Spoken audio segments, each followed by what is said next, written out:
राष्ट्र सर्वप्रथम, राष्ट्र सर्वप्रथम, राष्ट्र सर्वप्रथम, राष्ट्र सर्वप्रथम। राष्ट्र सर्वप्रथम की बात कार्यक्रम में आप सभी राष्ट्रवासियों का हार्दिक स्वागत है। दैनिक इंडिया दर्पण, DID न्यूज, मदर इंडिया पत्रिका की ओर से सभी देशवासियों को दिवाली, भैया दूज, गोवर्धन पूजा व छठ पर्व की हार्दिक शुभकामनाएं। प्रधानमंत्री नरेंद्र मोदी ने शुक्रवार को बिहार के समस्तीपुर में चुनावी रैली को संबोधित किया। इस अवसर पर उन्होंने विपक्ष पर तीखे प्रहार किए और एनडीए की प्रचंड जीत का दावा किया। कार्यक्रम में बिहार के मुख्यमंत्री नीतीश कुमार भी उपस्थित रहे, जिन्होंने न केवल जनता को संबोधित किया बल्कि प्रधानमंत्री नरेंद्र मोदी का बिहार की धरती पर स्वागत भी किया। क्या कहा मुख्यमंत्री और प्रधानमंत्री ने इस अवसर पर, आप भी सुने। साथियों, लोकतंत्र के महापर्व का बिगुल बज चुका है। साथियों, हमारी सरकार भारत रत्न जननायक कर्पूरी ठाकुर जी को प्रेरणा पुंज मानती है। वंचितों को वरीयता, पिछड़ों को प्राथमिकता, गरीब की सेवा, हम इस संकल्प के साथ आगे बढ़े हैं। आप मुझे बताइए, गरीब को पक्का घर देना ये गरीब की सेवा है कि नहीं है? गरीब को मुफ्त अनाज देना गरीब की सेवा है या नहीं? मुफ्त इलाज, शौचालय, नल से जल, सम्मान का जीवन जीने के लिए हर सुविधा एनडीए सरकार दे रही है। साथियों, सामाजिक न्याय के दिखाए कर्पूरी बाबू के रास्ते को भाजपा एनडीए ने सुशासन का आधार बनाया है। हमने गरीबों, दलितों, महादलितों, पिछड़ों, अति पिछड़ों के हितों को प्राथमिकता दी है। ये हमारी सरकार है जितने सामान्य वर्ग के गरीबों को 10% आरक्षण देने का महत्वपूर्ण निर्णय लिया। भाजपा एनडीए ने ही अनुसूचित जाति, अनुसूचित जनजाति के आरक्षण को भी 10 साल के लिए और आगे बढ़ाया। साथियों, डॉक्टर की पढ़ाई के लिए जो अखिल भारतीय कोटा होता है, उसमें पहले पिछड़ों को, गरीबों को आरक्षण नहीं था। ये संविधान लेकर के जो गुमराह करते हैं ना, तब ये लाभ, ये हक नहीं मिलता था। एनडीए सरकार ने ही ये प्रावधान किया। हमारे देश में ओबीसी कमीशन को संवैधानिक दर्जा देने की मांग कई दशकों से हो रही थी। ये मांग भी एनडीए सरकार ने ही पूरी की। साथियों, कर्पूरी बाबू मातृभाषा में, स्थानीय भाषा में पढ़ाई के बहुत बड़े हिमायती थे, आग्रही थे। एनडीए सरकार ने नई राष्ट्रीय शिक्षा नीति में स्थानीय भाषा में पढ़ाई पर बल दिया है। अब गरीब, वंचित परिवार का बेटा भी अपनी भाषा में पढ़ाई कर सकता है। हमारी सरकार मैथिली को, मिथिला कला को भी आगे बढ़ाने में जुटी है। सरकार ने देश के संविधान का, ये खुशी की बात है आपके लिए, देश के संविधान का माता सीता की भाषा मैथिली में संविधान का अनुवाद करवाया है। साथियों, हम बिहार की धरोहर को रोजगार से भी जोड़ रहे हैं। यहां रामायण सर्किट, बुद्ध सर्किट, धरोहर आधारित ऐसे पर्यटन हब विकसित किए जा रहे हैं। इससे बिहार के युवाओं को रोजगार की और ज्यादा मौके मिलेंगे। साथियों, अब बिहार रुकेगा नहीं। नरेंद्र मोदी जी अब जितना काम देश भर के लिए काम कर रहे हैं और उसके अलावे अब तो बिहार के लिए भी उनकी तरफ से बहुत सारा काम बिहार के लिए हो रहा है। और ये तो जगह जगह आ रहे हैं और सब लोगों से मिल करके सबकी स्थिति को देखते हैं और बहुत काम हो रहा है। इसलिए आप जान लीजिए कि अब बिहार बहुत आगे बढ़ेगा। अब आप जान लीजिए, अब बहुत खुशी की बात है कि आदरणीय प्रधानमंत्री श्री नरेंद्र मोदी जी आज चुनाव के कार्यक्रम में समस्तीपुर पधारे हैं। इस कार्यक्रम में जो श्रद्धेय प्रधानमंत्री जी का स्वागत एवं अभिनंदन करता हूं। आप सब जानते हैं, एनडीए जदयू बीजेपी की सरकार बनी थी, तब से बिहार के विकास में सब लोग लगे हुए हम लोग, और राज्य में कानून का राज है। सभी क्षेत्रों में तेजी से विकास हो रहा है, चाहे शिक्षा हो, स्वास्थ्य हो, सभी काम हो रहा है। शुरू से ही महिला सशक्तिकरण पर जोर दिया गया है। हाल ही में महिलाओं के रोजगार के लिए एक नई योजना और मुख्यमंत्री महिला रोजगार योजना शुरू की गई है, जिसमें हर घर की एक महिला को रोजगार शुरू करने के लिए 10,000 रुपये की राशि दी जा रही है। अब तक 1,21,00,000 महिलाओं को यह राशि दी जा चुकी है और शेष महिलाओं को राशि देने हेतु तिथि निर्धारित कर दी चुकी है। अब जिनका रोजगार अच्छा चलेगा उन्हें 2 लाख रुपए तक की अतिरिक्त सहायता भी दी जाएगी। अब बिहार के विकास में केंद्र सरकार के द्वारा क्या क्या सहयोग, हमने तो कुछ आपको संक्षेप में कहा, अभी आप देख लीजिए।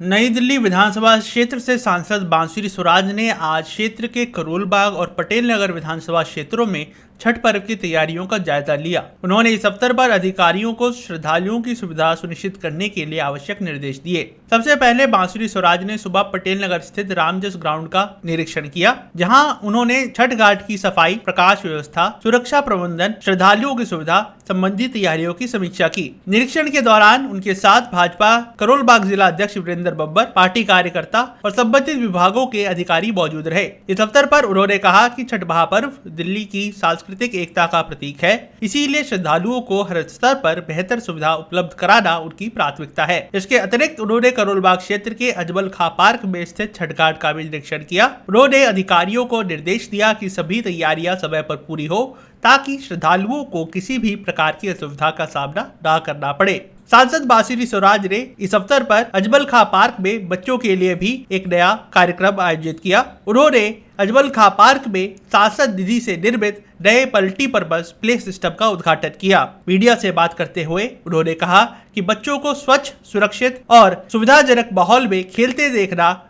सबसे बड़ी खुशी है। अखिल भारतीय मिथिला राज्य संघर्ष समिति और मिथिला वासियों ने आज पूर्व प्रधानमंत्री भारत रत्न स्वर्गीय अटल बिहारी वाजपेयी के समाधि स्थल सदैव अटल पर 1 दिवसीय धरना प्रदर्शन किया। कार्यक्रम का नेतृत्व अंतर्राष्ट्रीय संयोजक प्रोफेसर अमरेंद्र कुमार झा ने किया, जबकि अध्यक्षता पंडित अशोक झा और संचालन राष्ट्रीय प्रवक्ता इंजीनियर शिशिर कुमार झा ने किया। राष्ट्रीय अध्यक्ष डॉक्टर वैद्यनाथ चौधरी वैजू ने दूरभाष पर संबोधित करते हुए कहा कि मिथिला राज्य की मांग 100 वर्षों से लंबित है और अब इसे अनदेखा नहीं किया जा सकता। प्रोफेसर अमरिंदर कुमार झा ने चेतावनी दी कि अगर शीघ्र मिथिला राज्य का गठन नहीं हुआ तो बिहार से दिल्ली तक आंदोलन छेड़ा जाएगा।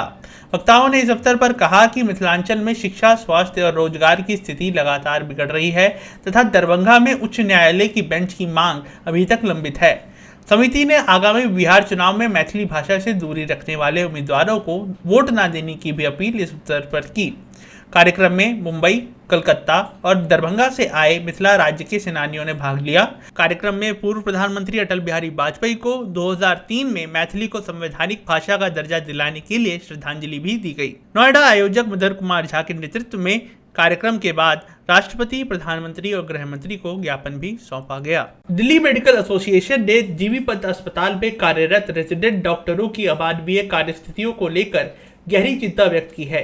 संस्था को डॉक्टर ऋषु सिन्हा से एक पत्र प्राप्त हुआ था जिसमें उन्होंने अपने पति doctor Amit Kumar, DM cardiology resident G B Pant अस्पताल और अन्य रेजिडेंट डॉक्टरों द्वारा झेली जा रही कठिन परिस्थितियों का विस्तृत उल्लेख किया गया था। डॉक्टर ऋषु सिन्हा ने पत्र में बताया कि अस्पताल में डॉक्टरों से 36 घंटे तक लगातार ड्यूटी ली जा रही है, जिससे उन्हें मानसिक और शारीरिक थकान का सामना करना पड़ रहा है। इस वजह से उनके पति डॉक्टर अमित कुमार ने अपना इस्तीफा भी सौंप दिया, क्योंकि इतनी कड़ी मेहनत के बावजूद उन्हें अपमान भी सहन करना पड़ा। उन्होंने मांग की कि अस्पताल प्रशासन उनके पति को मानवीय कार्य समय प्रदान करे, उन्हें 1 महीने का कूलिंग ऑफ पीरियड दिया जाए और उचित काउंसलिंग की व्यवस्था की जाए। पत्र में यह भी उल्लेख किया गया कि 1992 के रेजिडेंस नियमों का पालन नहीं किया जा रहा है, जिसके अनुसार सप्ताह में अधिकतम 48 घंटे और लगातार 12 घंटे से अधिक की ड्यूटी नहीं ली जानी चाहिए। साथ ही साथ जब डॉक्टर ऋषु ने इस संबंध में विभागों से आरटीआई के तहत जानकारी मांगी तो उन्हें वह भी नहीं मिली। डीएम ने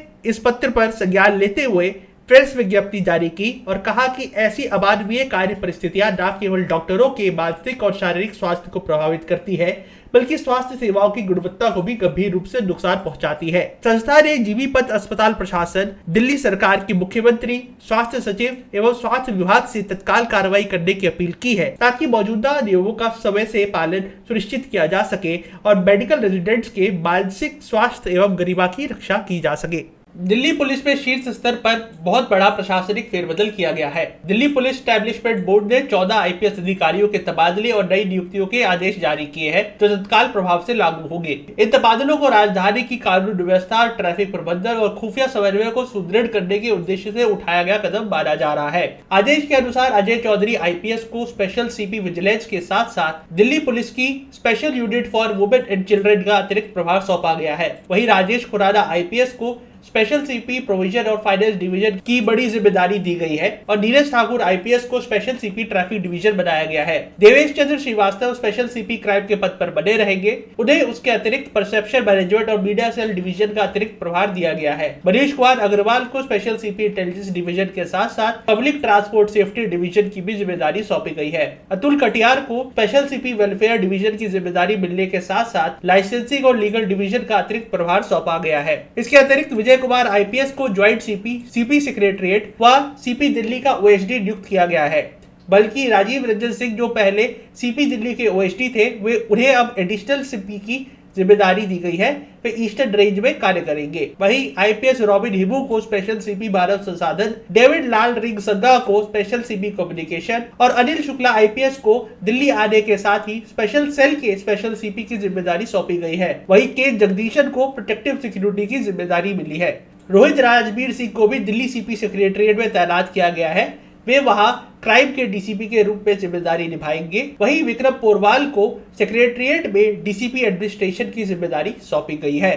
दिल्ली में छठ महापर्व की तैयारियां जोर शोर से चल रही हैं। यहां कई छठ घाटों को सरकार का सहयोग मिला है, वहीं कुछ छठ समितियों को अभी भी सरकार व प्रशासन से उचित सहयोग की अपेक्षा है। दिल्ली के मानसरोवर गार्डन रमेश नगर स्थित ओमकारेश्वर मंदिर के पीछे 2 दशकों से अधिक समय से बिहार छठ पूजा समिति द्वारा प्रधान शंभू शाह, उप प्रधान अशोक झा, सचिव एडवोकेट अविनाश झा, उप सचिव महेंद्र शाह, कोषाध्यक्ष राम कुमार राय, कार्यकर्ता राजकुमार मिश्रा, आनंद शुक्ला, संजय झा, मंजय झा, छोटे लाल, राम बाबू व अन्य के प्रयासों से किया जा रहा है। इस बार समिति को छठ घाट की तैयारियों व सफाई सहित कई दिक्कतों का सामना करना पड़ रहा है। डीआईडी न्यूज टीम ने इस अवसर पर समिति के प्रधान शंभू शाह, कोषाध्यक्ष राम कुमार राय व कार्यकर्ताओं से बात की और इस पूरे मुद्दे पर प्रकाश डालने का प्रयास किया।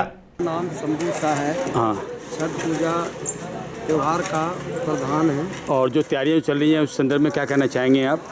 तैयारी में साफ सफाई ये सब अपने आप करा रहे हैं। अभी समिति से कोई प्रावधान नहीं मिल रहा है। आपसे मेरा रिक्वेस्ट है कि इसमें कोई व्यवस्था का समाधान बनाया जाए। आदमी यहाँ पे कम से कम 2000 लोग आते हैं छठ पूजा करने के लिए। कितना साल से चला आ रहे छठ पूजा? 22 साल से हो रहा है समारोह छठ पूजा। मानसरोवर गार्डन रमेश नगर के निकट है। ओंकारेश्वर मंदिर के पीछे पार्किंग है, सीढ़ी पार्किंग है, उसके अंदर हो रहा है। 27-28 साल से बहुत बढ़िया प्रोग्राम यहाँ हमारे यहाँ होता है और जनप्रतिनिधि भी आते हैं और छठ से पहले थोड़ी सी प्रॉब्लम रहती है। इसकी साफ सफाई में ये जो अपना जनप्रतिनिधि हैं वो सहयोग करते हैं और ये बड़ा धूमधाम से मनाया जाता है। 27-28 साल से वहाँ पर मना रहे हैं छठ पूजा का। मैं राम कुमार राय, यहाँ 28 साल से हम छठ पूजा मना रहे हैं। हमें बहुत सी दिक्कत परेशानी आती हैं, जैसे कि ये सफाई हो रहा है हमें खुद कराना पड़ता है। जैसे पानी की दिक्कत आती है, यहाँ गाड़ियाँ खड़ी होती है, हम उनको साइड करने के लिए बोलते हो तो कहते हैं उनको बोलो उनको बोलो। बहुत सी परेशानियाँ मतलब झेलना पड़ता है। और छठ पूजा यहाँ कम से कम 2000 के लगभग यहाँ आदमी आते हैं। जगह नहीं होती, ये छठ घाट भी हमें छोटा पड़ता है। सरकार से हम निवेदन करते हैं कि हमें कुछ सहयोग करे यहाँ पे और इसको सुधार करें ताकि हमें कुछ लाभ मिले। छठ घाट की तैयारियों के बारे में क्या कहना चाहेंगे? मेरा नाम मंदारेश्वर राउत हुआ। हम झारखंड से हैं।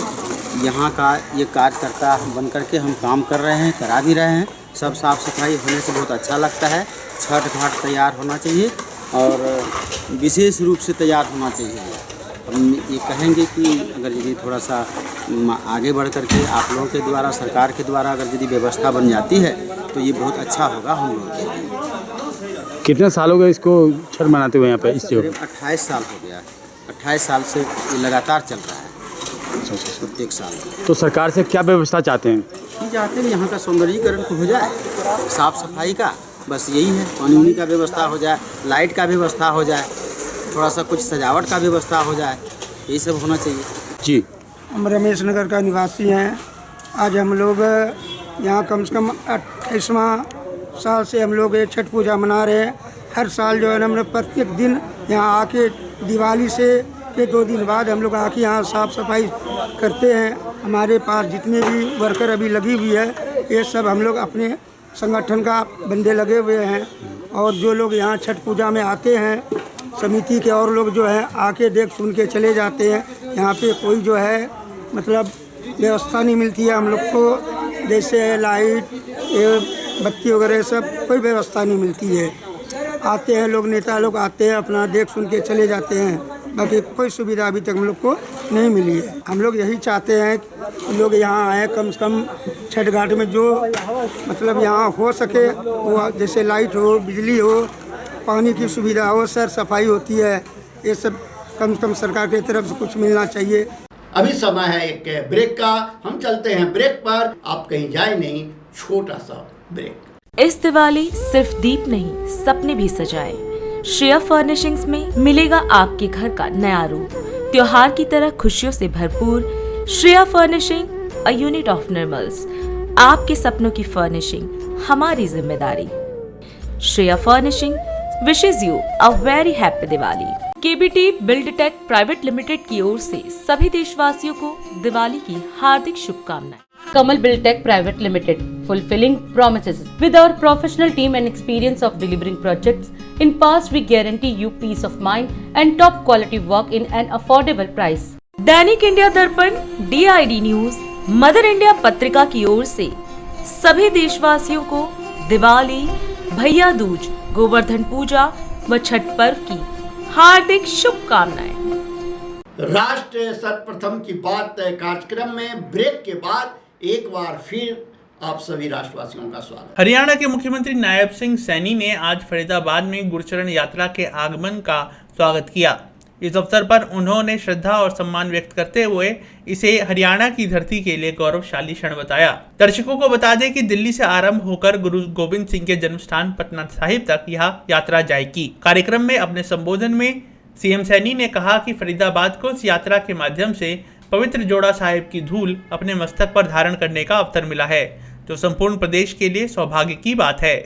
मुख्यमंत्री ने इस अवसर पर केंद्रीय मंत्री हरदीप सिंह पुरी, दिल्ली सिख गुरुद्वारा प्रबंधक कमेटी और यात्रा के सभी आयोजकों के प्रति आभार व्यक्त किया। और क्या कहा सीएम सैनी ने इस अवसर पर, आप भी सुने। आज हरियाणा की धरती एक गौरवशाली क्षण का ये साक्षी बन रही है। यह वह क्षण है जब सर्वंशदानी दशम पातशाही श्री गुरु गोविंद सिंह जी और वह माता साहिब कौर जी के पवित्र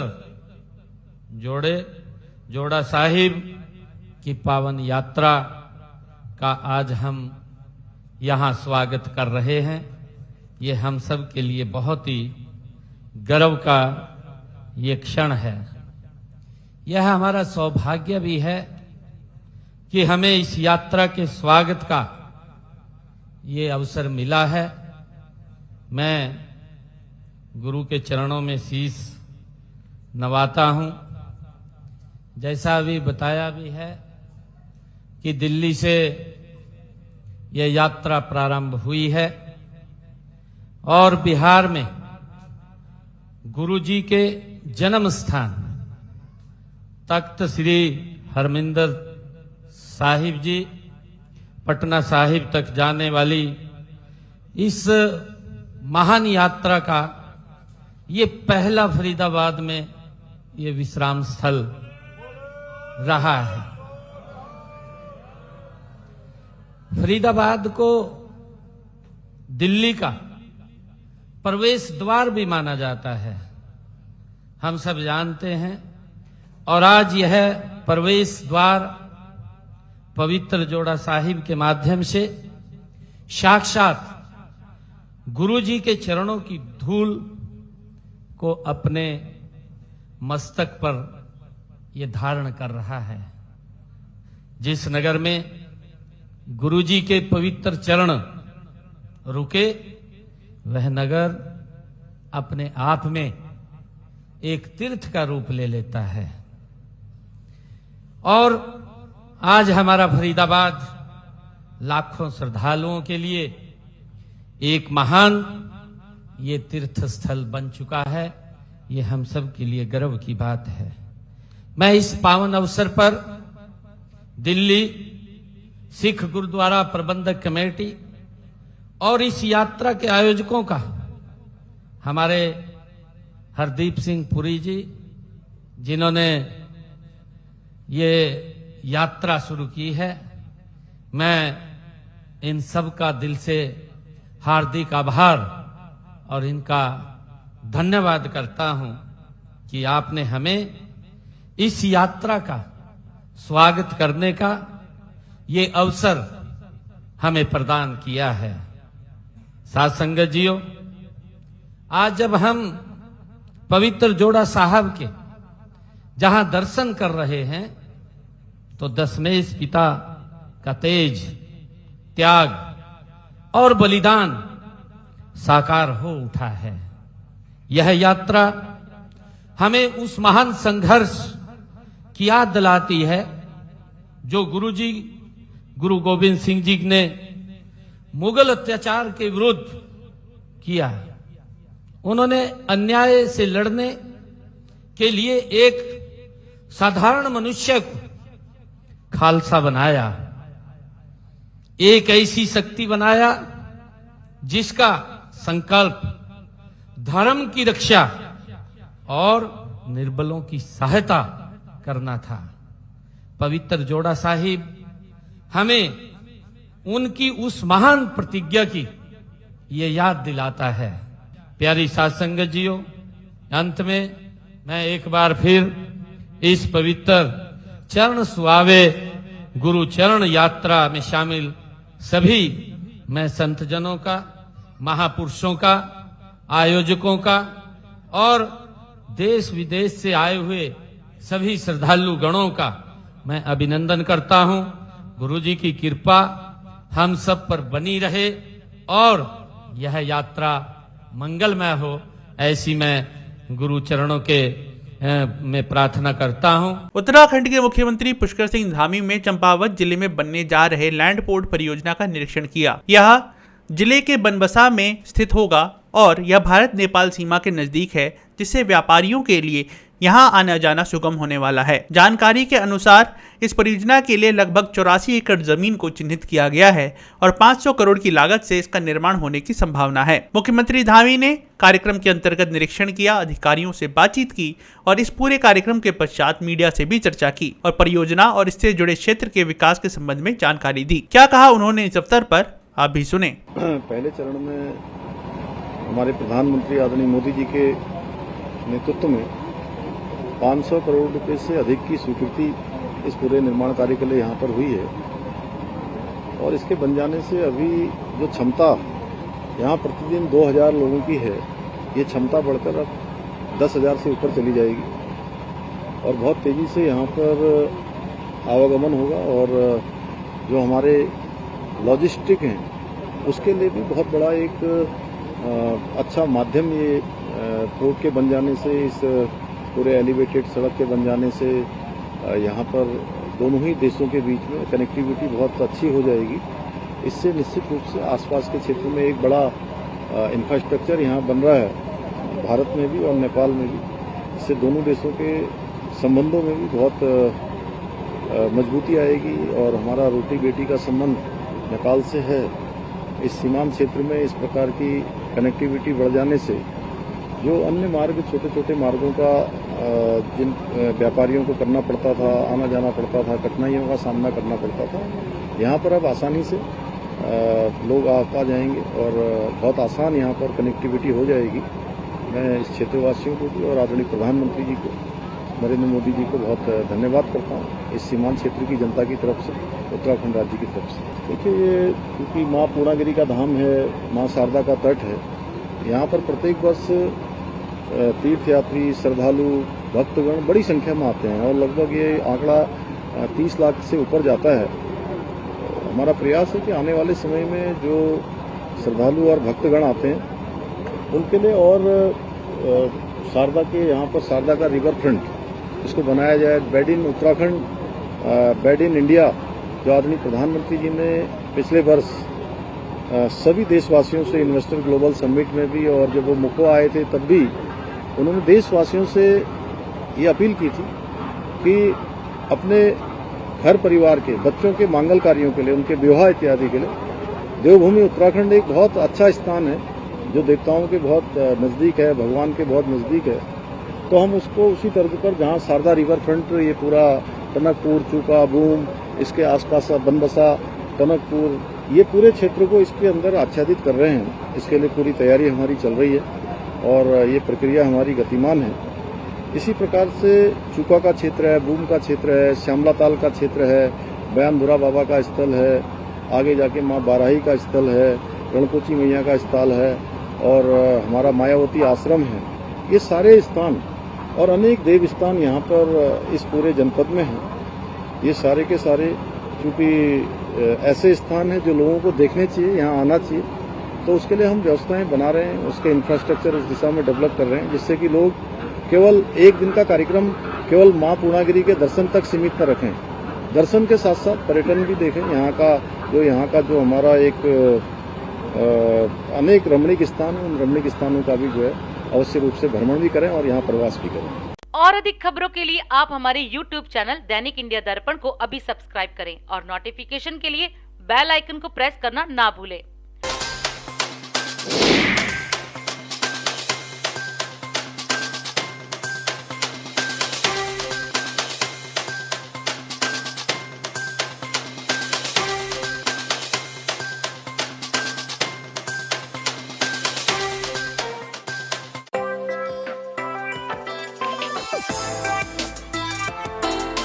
आज हम इस कार्यक्रम में आपसे विदा लेते हैं। आप अन्य खबरों के लिए बने रहे। राष्ट्र सर्वप्रथम, वंदे मातरम, जाग उठा है भारत। राष्ट्र सर्वप्रथम, राष्ट्र सर्वप्रथम, राष्ट्र सर्वप्रथम, राष्ट्र सर्वप्रथम।